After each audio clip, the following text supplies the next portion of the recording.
Okay, let's dive into this. Welcome to The Explainer. Today, we're tackling a foundational piece of daily life. Our core focus? Answering one absolutely crucial, incredibly useful question. Do you know how to say "what time is it" in Japanese? But listen, we aren't just going to look at some stiff textbook translation. No way. We're going to look at how real people interact. From the actual words they use, to the pauses they make, right down to the polite weather small talk they use the second they step out their front door. Here's our roadmap for today. 1. What time is it? 2. Naming things with desu. 3. The art of hesitation. 4. Weather and small talk. And 5. Putting it into practice. This flow is basically going to take us from stepping out your front door to sounding like a totally natural Japanese speaker. Section 1. What time is it? The mechanics of asking the time. All right, let's set the scene here. You're heading out for the day. Maybe you're an exchange student or visiting a friend, and you desperately need to know if you're running late. So, returning to our core question, do you actually know how to say "what time is it" in Japanese? Honestly, it's one of the absolute first things you need to navigate daily life over there. Well, here's the standard everyday way to ask. Ima, NANJI DESU KA? And this brilliantly illustrates a really subtle but vital difference between English and Japanese. In English, we usually just ask, "what time is it?" right?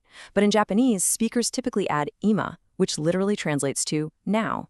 So it's really, now, what time is it? Keeping that tiny little addition in mind immediately makes you sound so much more authentic right out of the gate. Now, the genuinely beautiful thing about telling time in Japanese is how incredibly regular and logical it is. It's like a perfectly structured math equation. You simply take the number and attach ji, which means hour. 1 o'clock is ichiji, 2 o'clock is niji, 3 o'clock is sanji, and so on. Pretty easy, right? And what if you want to say half past? You just slap han onto the end. So 3:30 just becomes sanji han. It is perfectly built for beginners to grasp quickly. So the crucial point is there are 2 little traps you need to watch out for, and those are the numbers 4 and 9.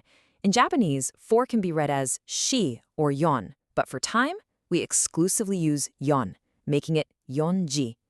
Please, whatever you do, don't say shiji. Similarly, 9 is usually kyu, but on the clock, it's kuji, not kyuji. Just remember those 2 little exceptions, and boom, you've got the whole clock mastered. Section 2. Naming things with desu, the bedrock of Japanese conversation.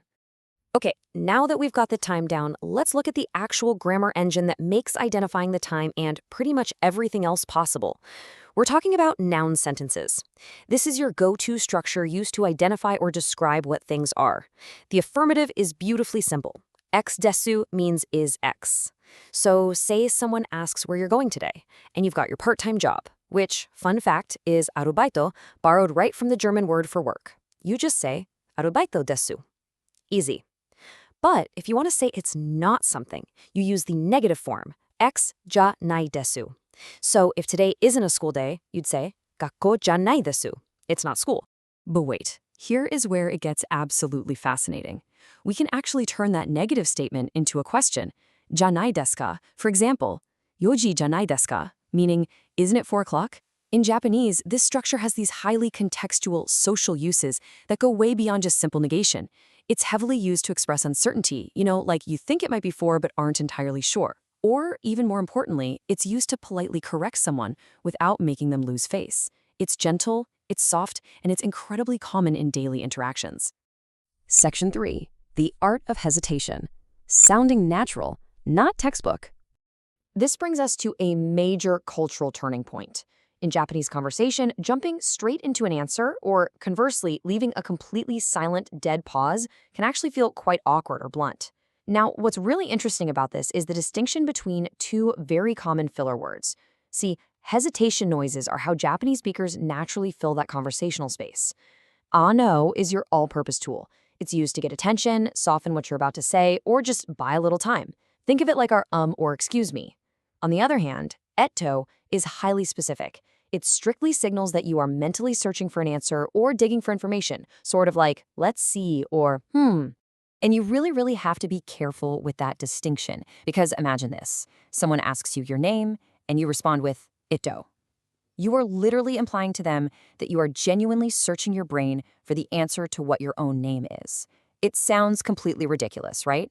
In that situation, you would definitely use ano to just soften the interaction. Absolutely not eto. Another totally authentic way to soften your speech is by elongating the final vowels of your words. So something like aisama, ano, handa-san wa shigoto desu. Extending that last vowel is a deliberate, incredibly natural feature of real Japanese conversation. It acts as a conversational cushion, it slows the sentence down, and keeps the whole atmosphere considerate and relaxed. It's how real people actually talk, which is, totally unlike that robotic textbook audio you might be used to hearing. Section 4. Weather and Small Talk. The ultimate conversational tool. All right, let's say you step outside and bam, you immediately bump into a neighbor.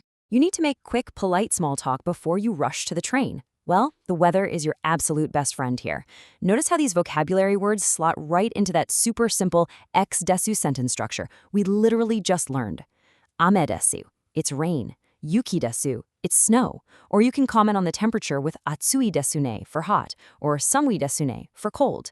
It's incredibly efficient because you're just stacking fresh vocabulary right onto grammar you've already mastered.